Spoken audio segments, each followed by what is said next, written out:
This is the story of the greatest war of world history.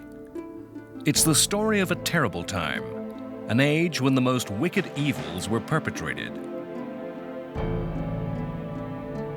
74 million were to die, 5.5 million Germans, 21 million Chinese, 21 million Russians, 6 million Jews, and 3.5 million Japanese. The images of the past send a message through time, a warning from the past, lest we forget.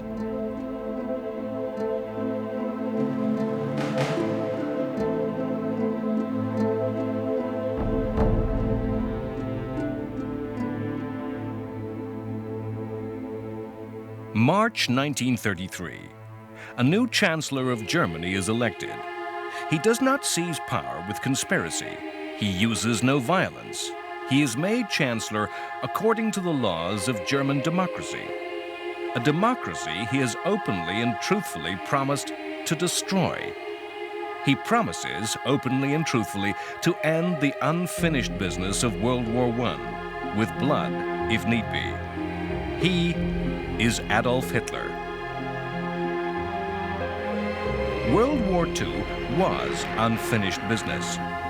Without knowledge of the great European War of 1914 to 1918, we cannot comprehend the war that convulsed the world from 39 to 45. Even the fighting that tore across the remotest Pacific islands and the densest Asian jungle cannot be understood. The leaders of the world in 1939 were men shaped by the First World War. Hitler had seen the war at first hand as an infantryman in the trenches of the Western Front. And there were older men who had seen a generation of the young lost, consumed by an industrial war machine. When these men took part in the post-war cult of the war dead, laying wreaths at monuments across the continent, they felt the presence of millions of souls standing behind them. To understand how and why war returned to Europe in 1939 is to understand how and why war came to Europe in 1914 and how and why that conflict ended. The cause of war in 1914 was the simple problem of Germany, of how the then new country of Germany could be accepted as a great power by other, much older powers, France, Russia, and Britain. In a tangle of alliances, a climate of aggressive rivalry between these countries burst into war. World War I ended in a strange anticlimax. It's hard for us to remember that after a massive victory in the East, ending in abject Russian surrender and the conquest of vast lands, Germany itself collapsed to defeat without being invaded. Many Germans believed that their armies had been stabbed in the back, betrayed, not defeated at all. The fighting stopped suddenly in 1918 with the armistice. Armistice is a word that means truce, a temporary halt to fighting. The First World War was supposedly ended by the Versailles Conference and Treaty. A summit of France, Britain, Italy, and America met to decide on a system of security that would guarantee peace in Europe. Lenin's new revolutionary government in the Soviet Union was not invited. Germany was summoned only to sign the resulting treaty. The French demanded that the treaty formally blamed Germany for starting the war. Britain saw the war more as a terrible mistake. Every line of the treaty followed from the supposed German guilt. The guarantee of peace was to be the punishment and weakening of Germany.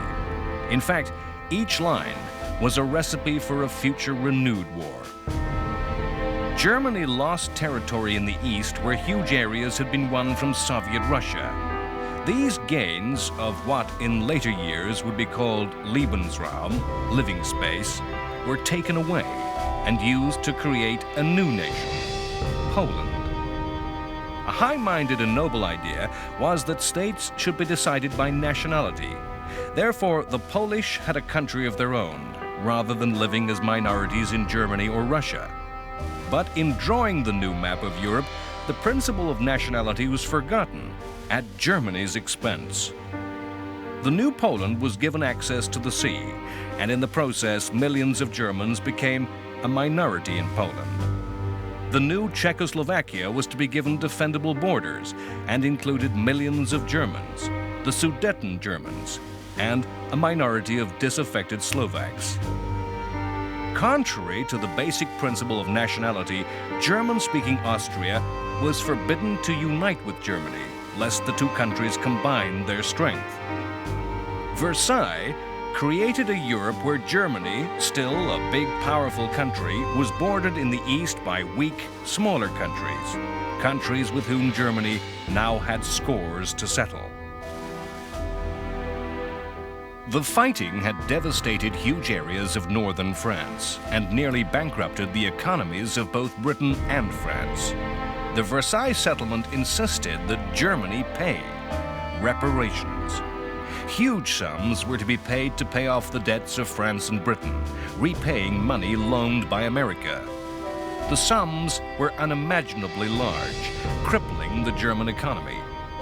Versailles imposed military humiliation upon Germany, insisting the Rhineland, that area of Germany adjacent to France, be demilitarized. The German army, the largest in Europe, was to be cut to 100,000, not enough to defend Germany, let alone start a war. The army was to have no modern weapons, tanks or aircraft that had revolutionized World War I. The German Navy was to have no U-boats. Versailles established the League of Nations, which would provide a forum in which international security could be policed and aggression contained. As the people of Europe mourned a lost generation, they lived in a continent where the tensions that had torn the nations apart remained, and upon which had been layered new resentments and new grievances. Now, the most powerful country in Europe remained with its strength, size, industry, economy, and population intact, and with a whole catalog of further grievances. And the success of Versailles as a system for peace and security depended on German cooperation. If Germany refused to pay, if she rearmed, if she moved troops into the Rhineland, the only option open to France and Britain was to restart the ghastly horror of the Western Front, to renew the war, fought to end all wars. Versailles was weakened from the start. The British thought the settlement unfair and unrealistic. The French that the punishment of Germany had not gone far enough. That the only punishment of German breach was war, total war, made international relations a high-risk game, made for a bold individual gambler. What of the United States, the power whose entry into the war in 1917 had weighed the scales against Germany? The USA turned in upon itself, concerning itself with the 1920s and all that decade means for American history. Having entered into world affairs, the United States turned its back on Europe, the Congress refusing to ratify the treaty, refusing to join the League. The oceanic distances separating the old from the new world seemed to provide insurance from the problems of Europe. The map of Europe was now a map to war, the history determined and awaiting the minds and the wills to act out the script. Already, as Hitler took power in 1933, the system of reparations had collapsed amidst the world economic crisis. For 13 years, reparations had been a major issue keeping the war alive. Germany had lurched from financial disaster to disaster. Any individual German's money troubles, the great inflation and the huge unemployment of the 1920s were laid at the feet of Britain and France. The Germans felt robbed, the French swindled, but the Germans were trying not to pay. The British saw reparations as part of the problem, feeling their abandonment would bring about a European economic recovery. A run on banks in the early 1930s had caused the payments to be written off and had discredited the German government, helping bring Hitler to power.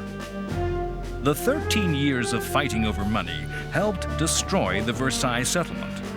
Britain came to regard everything the French said about Germany as bad sense. The French to feel disillusioned. The story of the interwar years is complicated, and it's just too easy to see a plot by Hitler, some system at work. Hitler was a dreamer of great schemes, but whether events followed his plan is debatable. Plans and systems are imposed by history on events which are random, on the actions of individuals that are spontaneous and improvised. Plans may exist, dreams may be dreamt, but the gap between idea and reality is large. Hitler presented the German people with one big idea: the destruction of what he called the Slave Treaty of Versailles, and to once more make Germany a power. Hitler's policy from taking power in 1933 was a succession of acts, each a line-by-line deletion of Versailles. One of the great paradoxes of Hitler, one of the many ways in which other political leaders and the ordinary voter in all countries misread Hitler and Nazism, was in believing that Hitler was like every other politician, capable of saying anything out of office, but doing something very different when in real power. Hitler was a politician of action and did just what he said he would do. He promised to abandon democracy. He claimed it the enemy of strong leadership, and at the first opportunity proceeded to set about that very destruction. 1 month after Hitler took office, the German parliament, the Reichstag, burnt to the ground. It was arson. The attack upon the center of German democracy is shrouded in conspiracy theory. The controversy is central to the history of Nazi Germany. The Nazis blamed communists and claimed the arson was the prelude to a communist coup, a plot to establish a Soviet Germany. Indeed, in the polarized and extreme politics of Germany at that time, that was the goal of the Nazis' Bolshevik enemies. The alleged arsonist was Marinus van der Lubbe, a young Dutch communist arrested in the building that night. His voice is silent as he was tried, condemned, and executed. History will forever turn over and question the events of that night in Berlin. Was van der Lubbe the patsy of the Nazis, who started the fire themselves to create a crisis they would then exploit? Was van der Lubbe the tool of a real communist plot? Was there no plot, but an imagined plot that a paranoid Hitler thought real? Was van der Lubbe the lone gunman, responsible for the whole attack himself? History can only show with certainty the result of the fire, the physical and the political destruction of German democracy. The Nazis used the emergency to suspend parliamentary democracy and arrest and imprison all communist and socialist opponents. The office of Chancellor was combined with that of President. Head of government became head of state. The army swore personal loyalty to Adolf Hitler, and a parliamentary democracy became a dictatorship.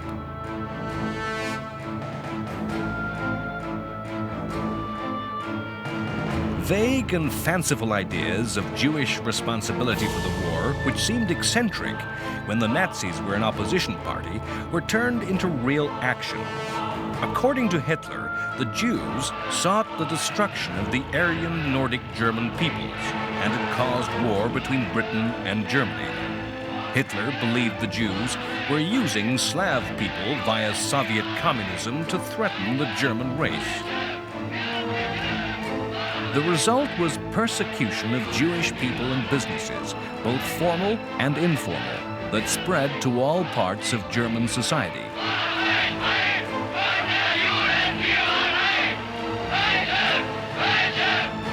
Wir haben 4 Jahre damals uns ausgebeten und wollen diese 4 Jahre nützen. Hitler did as he promised. He said he would end unemployment and did so, implementing policy that was a German New Deal, a recovery program that was every bit as successful as that of Roosevelt in the USA. Money was pumped into the economy through vast public works, directly and indirectly creating jobs, raising the level of demand and productivity throughout Germany. A lasting image of the 1930s is of Hitler and other Nazis proudly opening autobahns, futurist highways of a new age. It was a more ruthless New Deal than Roosevelt's, the destruction of trades unions making the manipulation of the economy easier than in America. The great parades of Nazism, stupefying to the eye, were the genuine expression of a nation willingly, gladly, and gratefully marching symbolically and actually in step with the will of one man. Already in 1933, the system of reparations had collapsed. Hitler first made an attack upon the principle of disarmament. Hitler's predecessors in government had been party to a lengthy conference of disarmament demanding revision of the treaty. Hitler, sensing France too weak to do anything and Britain thinking the treaty unfair, simply walked out of discussions and ordered rearmament. It was a gamble. The French raged, but as Germany began to once more launch U-boats, began openly to develop tanks, as the skies began to fill with the embryonic Luftwaffe, nothing happened. Hitler had challenged the British and French to fight. The gamble paid off. Nothing happened. Hitler simply left the League of Nations, and nothing happened.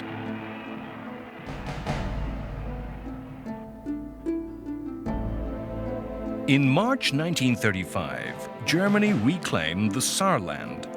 Yet another chapter of Versailles and the post-war settlement unraveled. The Saar was a small but economically important area of Germany adjacent to the French border and was seized by France at the end of World War I.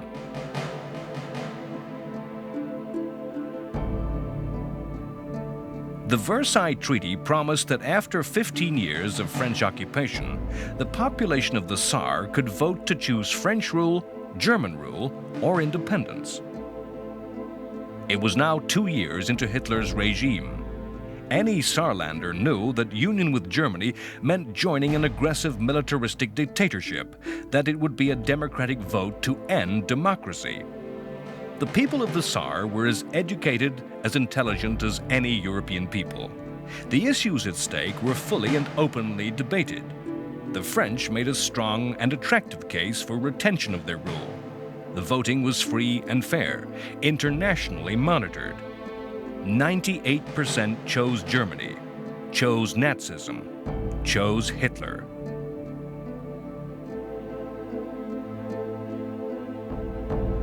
Each and every European of those times played a greater or lesser part in the coming of war. If the leading player on the stage of Europe was Hitler, the supporting character was Italian dictator Benito Mussolini. Mussolini and Italy's story may be just as well explained as a desire for greatness. The Italian fascists came to power many years before the German Nazis, for reasons much the same. Although, on the victorious side in World War I, Italy had felt cheated of the due and just spoils in the peace. Mussolini created fascism as a dynamic politics of the future and had abolished democracy. Nazism had borrowed many basic political and visual ideas from fascism. The central difference between the two leaders was the relationship each had between actions and words. Mussolini boasted and bragged, talked of power, but in reality, Italy was a weak country without the inherent strength, the wealth, resources, and the industry to back up proud words. Mussolini felt himself the creator of fascism and senior to Hitler. In later years, Mussolini, confronted with Hitler's successes, was impelled to somehow put his boasts into action. These policies of vanity and envy would desperately weaken the strategy of the Italian-German alliance. In 1935, Italy invaded the African country of Abyssinia, modern-day Ethiopia, and the only African state until then independent, a feudal monarchy ruled by a god-king, Haile Selassie.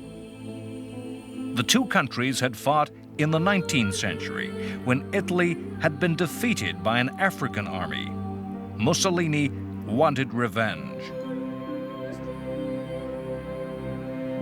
Abyssinia had plans of imperial expansion of its own, conflicting with Italian interests spreading from Somalia. Why did Mussolini send his forces into battle when he did? It was not as if the dictator needed a war to distract the Italian population from internal Italian affairs. Mussolini was secure in power and enjoyed the approval of the Italian people. It was not a war that Italy could particularly afford, and Abyssinia was not a colony worth having for its wealth. It was not that Abyssinia was the target of a rival imperial power. The world recognized that the remote African kingdom was in Italy's sphere of interest. There is probably no simpler answer than the vanity of Benito Mussolini. Thus did one man's ego determine the fate of a nation. How is the invasion of Abyssinia, a faraway country of which Europeans knew little, a step on the path to war? The answer is in the damage the Abyssinian affair wrought upon the League of Nations. Abyssinia was a member of the League. Selassie made a dignified appeal for help. The League debated action and imposed limited economic sanctions, but stopped short of the one sanction which even in the 1930s was the most damaging: the cutting of oil supplies to Italy.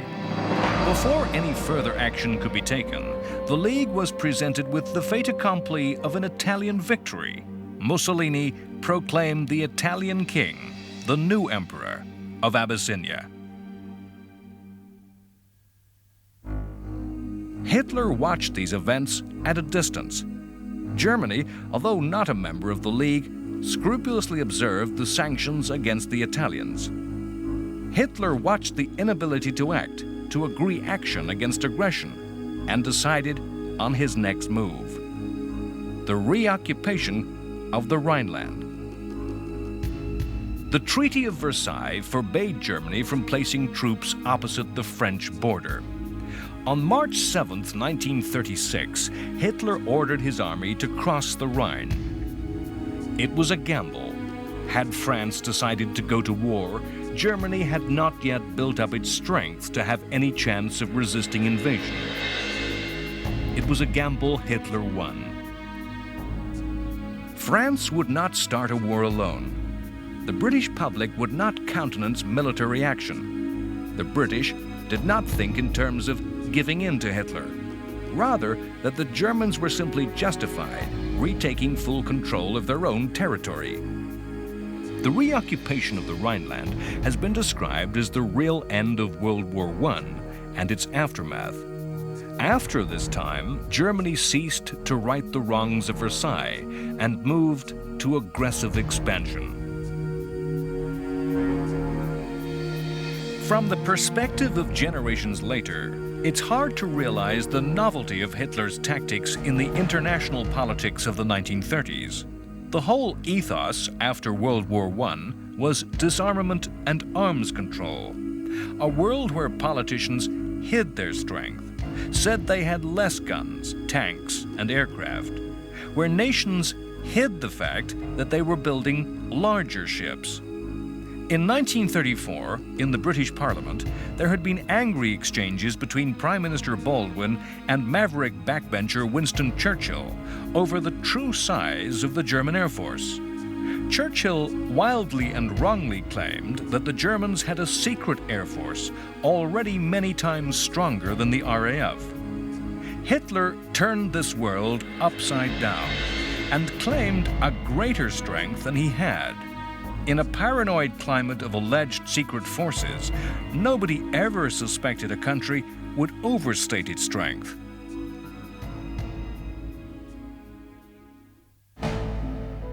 In 1936, civil war broke out in Spain.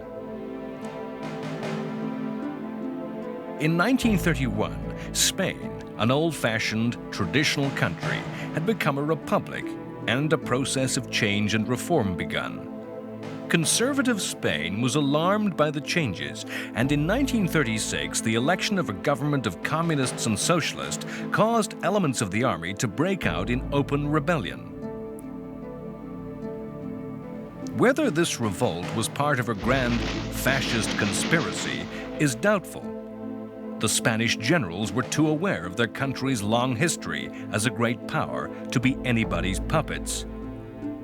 Rebel leader Francisco Franco was not a fascist, rather an old-fashioned conservative who valued patriotism and religion, a man who looked to the values of the past rather than some revolutionary future. Yet the Italians and the Germans supported Franco, sending planes, soldiers, and arms. Both desired to discredit democracy and used Spain as a testing ground for new weapons. Neither was prepared to risk war over Spain. Both were prepared to back down had Britain and France opposed the fascist intervention. Neither of the democracies wanted to become involved. Both feared the war would grow into a general European war.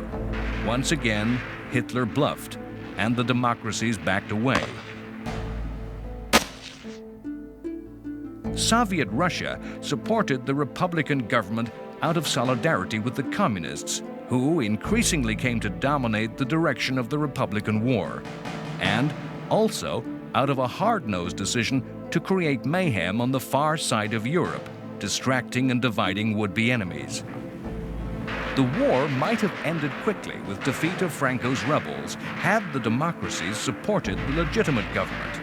It might have ended quickly had the strict neutrality Britain and France imposed been likewise observed by the fascists and communists. As it was, the fighting dragged on for 3 more years. 3 years of increasing brutality on both sides. Franco's troops killing anyone of even the most liberal opinion. A third of Spain's clergy, monks, nuns, and priests were killed for their faith by the Republicans. The Spanish Civil War has gained a special place in history. To this day, no account seems capable of telling the story of Spain without partisanly refighting the battles.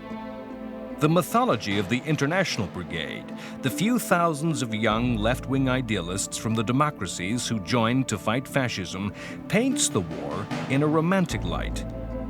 But Spain represented a conflict as isolated from Europe as the country itself. Subsequent history shows Spain remaining resolutely neutral in the European war. If there was a Nazi plot, Hitler gained little benefit.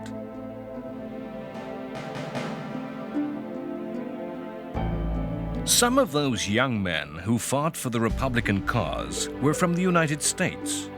America as a nation was as resolutely neutral over the issue of Spain as any other. Without the United States, the history of World War II would not be complete.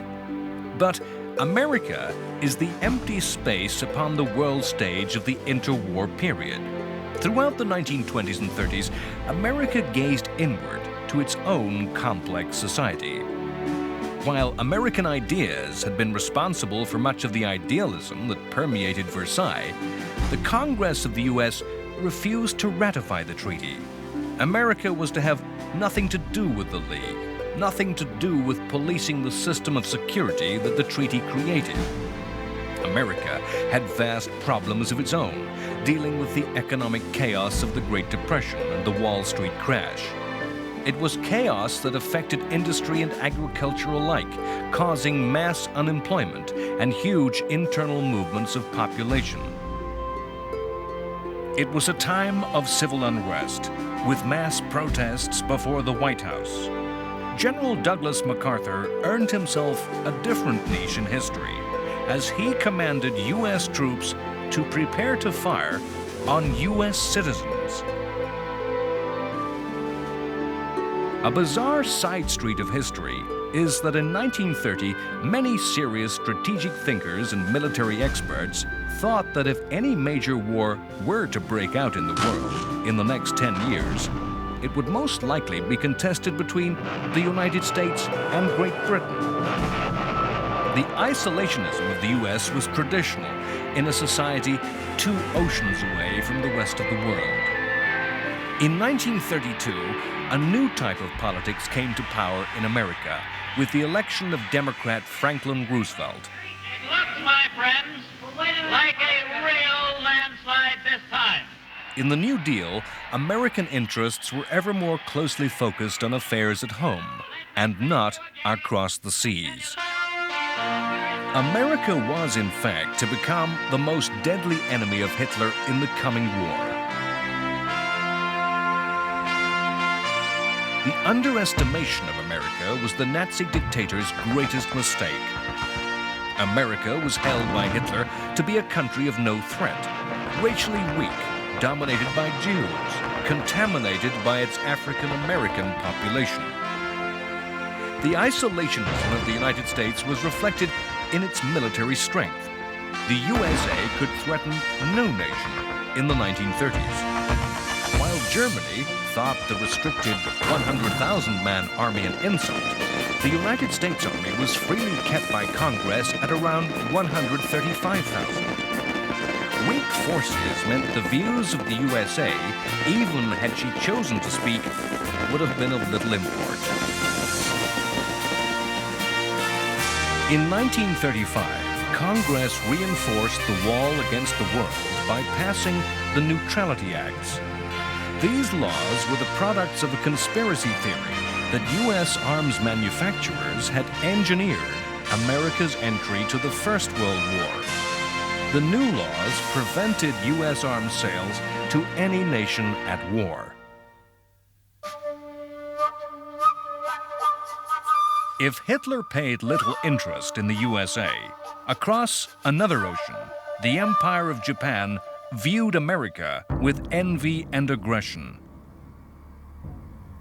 The place of Japan and China in the build-up to the outbreak of war is often neglected. On the other side of the world, great movements of people and ideas were unfolding, acts perpetrated involving astounding cruelty and inhumanity. Huge conspiracies and war plans were forming in Japan. In 1926, a new emperor ascended the chrysanthemum throne, Hirohito. As was and remains the custom, a name was chosen for the era of the new monarch's reign. This was to be the Showa, the era of illustrious peace. The coming years were to bring anything but peace to the peoples of Japan and Asia. In the interwar years, Japan's miraculous transformation into a modern society seemed to be failing. There was economic depression, high unemployment, and rural poverty. Japan had sided with the victorious powers in World War I, yet gained little from the peace. The abandonment of democracy by European states, such as Italy and Germany, seemed to hint to some Japanese that they too should abandon the foreign ideas and return to a traditional society. Expansion from the crowded Japanese islands, islands that lacked the resources needed to power a modern industrial society, seemed a way out of the problems of recession and unemployment. Japan eyed China covetously, resenting European powers exploiting the wealth of the region. Japan came to be allied with the fascist powers, but was not a fascist country. Economic need and greed were integrated with a traditional mythology to create a unique worldview. Japanese society at all levels between the wars became permeated with an ideology of Japanese racial superiority, the God Emperor giving the Japanese race a distinction over other peoples who had lost their link with the divine.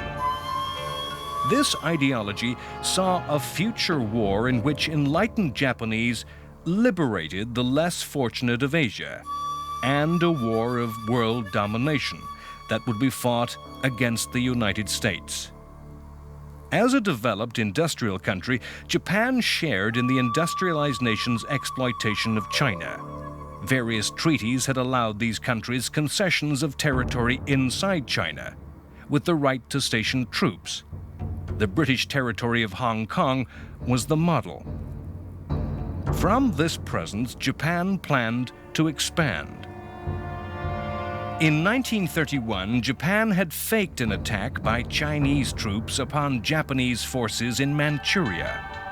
In retaliation, the Army of Japan invaded and conquered the Chinese province, renaming it Manchukuo, and installing a puppet government headed by the last emperor of China, Puyi. With this vindication of their aggressive expansionist policy, the military gained more power, becoming the dominant force of Japanese policy. The invasion of Manchuria is a major landmark on the timeline to war.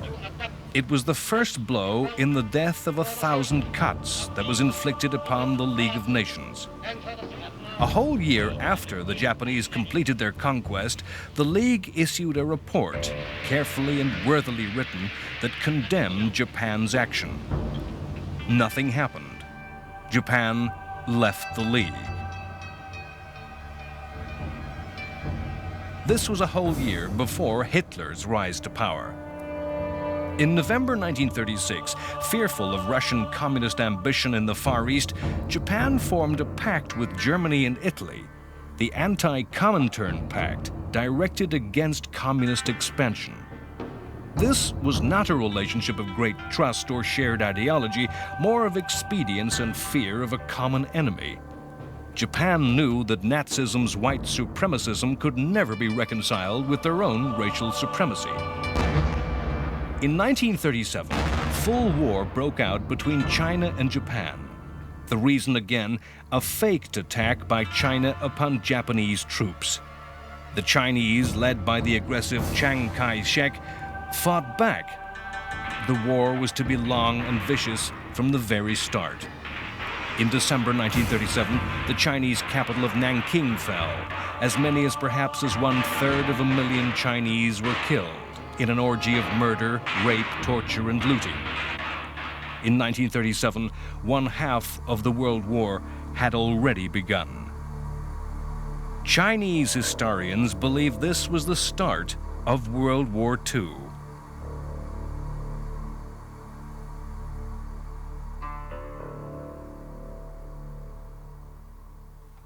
Stalin's Russia seemed the exception in a Europe full of states that had some grievance at the end of World War I. Russia's interest in international affairs was cautious and pragmatic, designed mainly to ensure no great coalition of capitalism was formed against Bolshevism. This was the time of the mass industrialization of the Soviet Union, of the 5-year plans. These years were the years of the purges. Every Russian, including Stalin, living in paranoid terror, fearing the enemy at home, and dreading betrayal, denunciation, imprisonment in a labor camp, or summary execution. Millions were to die and disappear.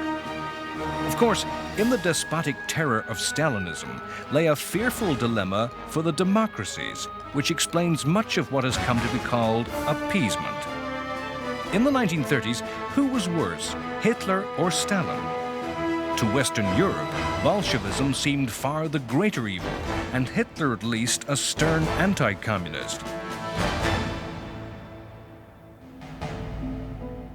The actions of the politicians who wore suits, the Democrats who faced Hitler, are the counterparts to Nazi aggression. The mythic history of the war condemns them as appeasers, weakly giving in to Hitler's lies. The truth, though, is more complex.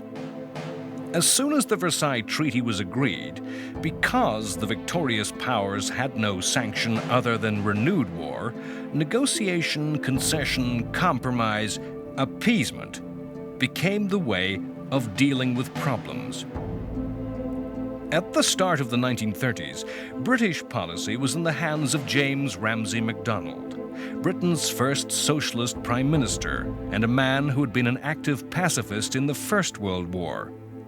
MacDonald believed Germany had fair grievances that deserved redress. His successor from 1932 was Stanley Baldwin, a placid, uncharismatic man who refused to be panicked by Hitler's aggression and thought the French hysterical and paranoid. If British policy was determined by men who thought Germany deserved better treatment and who refused to get upset by Hitler, French policy was determined by more complex emotions. The French felt aggrieved and threatened by Germany, yet were paralyzed by a cynical defeatism that prevented a positive action against Nazism. They refused to act without British help, convinced war was coming but that nothing positive could be done. Their view of the world came to be expressed in spectacular physical form. The French were to devote incredible sums of money in the second half of the 1930s to the construction of the Maginot Line. Named after the French war minister who conceived the plan, the line was a complex of futuristic fortifications. The line ran from Switzerland to the Luxembourg and Belgian border and was designed to deter German attack. The great weakness of the line was that it did not extend across all France's western border. It was thought impolitic to extend the forts against the Belgians, a friendly and neutral country. Nearly 500,000 French troops inhabited underground cities of war, manning huge ammunition stores, deep armored bunkers with underground roads and railways.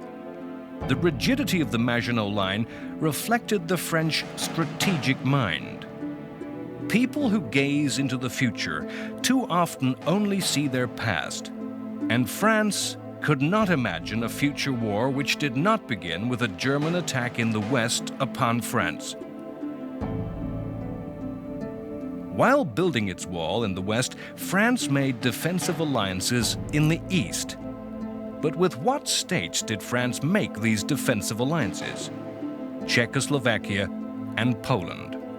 Small countries, weak countries, countries that had scores with whom Hitler had grievance, countries that had German minorities, had German territory. Poland was notoriously unstable and aggressive, with delusions of great power and status. These alliances would be more likely to drag France into a war as deter Germany. Not all politicians in the democracies were appeasers. In Great Britain, Winston Churchill constantly warned that Nazism would in the end bring a huge war. In Churchill's story, once again, the history and mythology of the war grind past each other. In the 1930s, Churchill was thought a dangerous eccentric, who, by his constant calls for more arms, was likely to bring about war. Churchill already had a long history in British politics and not a history covered in glory. As a cabinet minister in World War I, he was forced to resign over disastrously conceived campaigns which had cost thousands of lives. As peacetime chancellor, finance minister, he had been forced to resign over catastrophic mishandling of the economy, causing economic chaos. Churchill was, in many ways, hopelessly out of step in the 1930s, a die-hard conservative with a mind closed to new ideas. Churchill was trusted by almost no one, thought an unprincipled man, a politician who had changed parties cynically for personal gain. That history has vindicated Churchill makes it hard for us to realize that 1930s Britain feared him and saw the pragmatic common sense of the British government prepared to deal with Hitler as the right way forward. In May 1937, Neville Chamberlain became British Prime Minister. Chamberlain has a sad place in the history of the war. The wisdom of hindsight and the mythology of the war makes him arch-appeaser, the betrayer of small countries, the mirror of weakness against Churchill's strength. If we are to judge this man, let us ask ourselves, would we, in our turn, as people of reason and fairness, not attempt everything possible to avoid the recurrence of war? Would we really follow the insane ravings of Churchill? Chamberlain was a sharp contrast to his predecessor, Baldwin, who placidly drifted through international affairs. Chamberlain, despite the appearance of a 19th century gentleman, had a keen mind, was a competent administrator who really could achieve in government. He came to office determined to get things done, to resolve rather than ignore problems. Today, appeasement is a dirty word, synonymous with insipid surrender. In the 1930s, it was the problem, not the enemy, that was appeased. Appeasement meant negotiation and compromise. Chamberlain was a determined and principled man who simply pursued what everybody, politician and citizen alike, saw as the sensible way to do things.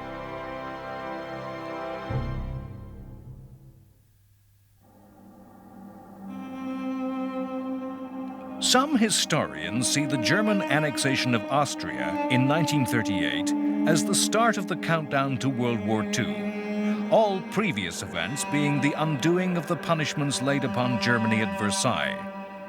The union of Austria and Germany, the Anschluss, went beyond any restitution and was aggressively expansive. Nazism believed all German people should be members of the same state, and Hitler himself had been born Austrian. The Anschluss would increase Germany's base of population and industrial strength, making further expansion possible.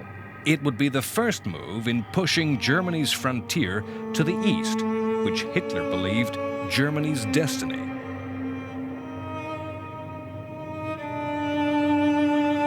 The Austrian Nazis were in constant ferment and agitation against the Austrian government. There was a history of violence and assassination, of threatened and attempted coups. In 1936, Austrian Chancellor Schuschnigg had made what was ironically called a gentleman's agreement with Hitler. Concessions were made to the Nazis, yet the agitation continued. 2 years later, in February 1938, Hitler and Schuschnigg met again, and it was agreed that a Nazi sympathizer be made minister in charge of Austrian security. The Austrian government saw this as part of a gradual taking over of Austria and proposed a vote on Anschluss. With the reoccupation of the Rhineland, Hitler had bluffed his strength. Now German troops began to really mass on the Austrian border, to intervene, to prevent chaos and anarchy in Austria. For perhaps the first time in history, an international crisis was conducted over the telephone. Schuschnigg and the Austrians, who wished to retain independence, tried to rally support among the leaders of Europe. In a series of phone calls, they found no one would support Austria. Britain and France thought war not a price worth paying, accurately sensing that most Austrian people were not opposed to Anschluss. As German troops entered Austria, they were received with wild enthusiasm. Hitler is a hero. Austria was incorporated as part of the Third Reich. Hitler's plan had been to take control of Austria slowly, by the same methods as in Germany, by first using and then dissolving democracy, creating a puppet state. As he received the adulation of the Austrian people as a whirlwind of history gathered around Europe, perhaps even Hitler thought that the pace of time was accelerating towards a destiny that might not be in any man's total control. Next time on World War II, The Complete History, it's the turn of the state of Czechoslovakia to face the might of Hitler's ambition and wrath. In the defining moment of the 1930s, Neville Chamberlain flies to Munich to resolve the crisis. The great powers of Europe meet to decide the fate of the small Central European country. The Czechs wait outside to be told their fate. Events that history judge as betrayal, as the definitive appeasement, are lauded by the peoples of the world. Chamberlain returns to London a hero. He promises peace in our time. Too soon, the climate of ecstatic relief and joy dissolves as it's realized that Hitler will not keep his word. A grim realism seizes Europe as Britain and France begin to rearm. The Eastern ambition and hunger of Hitler grows as his gaze falls upon the remainder of Czech lands. The nation of Czechoslovakia dissolves. All over Europe, there is a fatalistic certainty that war is coming. Poland is the subject of Hitler's mystical belief and territorial avarice in a move which shocks the world. Nazism and Soviet communism form an unholy alliance that seals Poland's fate. Enmeshed by alliances disguised as protections, France and Britain are committed to aid Poland, and war breaks out.